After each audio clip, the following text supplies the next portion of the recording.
अस्सलाम वालेकुम, मैं हूं शाहिद अख्तर और आप देख रहे हैं लाइव पाकिस्तान। ये आप देख सकते हैं पाकिस्तान तहरीक इंसाफ के जितने वर्कर्स डी चौक पे गिरफ्तार हो गए थे, आज इनको यहाँ G11 कचहरी में पेश कर रहे हैं।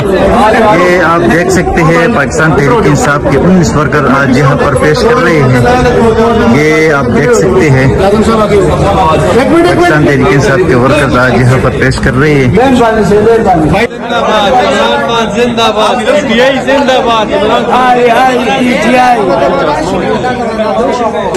देख रहे हैं लाइव पाकिस्तान। ये वैन आप देख सकते हैं, इसमें पाकिस्तान तहरीक इंसाफ के जितने वर्कर्स हैं वो गिरफ्तार करके यहाँ पर पेश कर रहे हैं। पाकिस्तान तहरीक इंसाफ के वकला भी यहाँ पर। बरकी साहब, क्या कहना चाहते हैं पाकिस्तान तहरीक इंसाफ की इन वर्कर के हवाले से जो अभी अरेस्ट है, अभी पेश कर रहे हैं? बिस्मिल्लाहिर्रहमानिर्रहीम।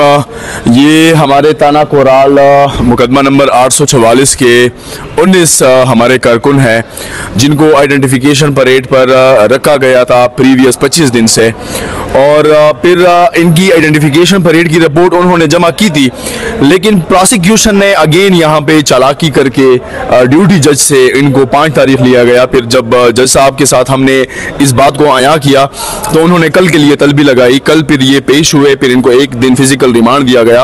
अब इंशाल्लाह डिस्चार्ज पर हम आर्गूमेंट्स करेंगे और उम्मीद है कि ये वर्कर डिस्चार्ज हो जाएंगे। 532 वर्कर हमारे रिहा हो गए, उसी दिन 86 और भी रिहा हो गए थे। इंशाल्लाह ये हमारे 100-150 वर्कर मजीद रह रहे हैं। 4 तारीख डी चौक के जो हमारा एहतिजाज था उसमें से ये आज इतवार का दिन है, इतवार के दिन इनको पेश किया गया है। लेकिन इंशाल्लाह ILF इस्लामाबाद जो है वो डट के खड़ी हुई है और इंशाल्लाह हम कोशिश करेंगे कि आज ये डिस्चार्ज हो जाए। Thank you. इस वैन में आप देख सकते हैं पाकिस्तान तहरीक इंसाफ के जितने वर्कर्स डी चौक में गिरफ्तार हो गई थी तो उनको इतवार के दिन यहाँ पर G11 कचहरी में पेश कर रहे हैं। ये आप देख सकते हैं। यहाँ से जो भी अपडेट होगी आपको देता रहूँगा। मुझे दीजिए इजाज़त। अल्लाह हाफिज़।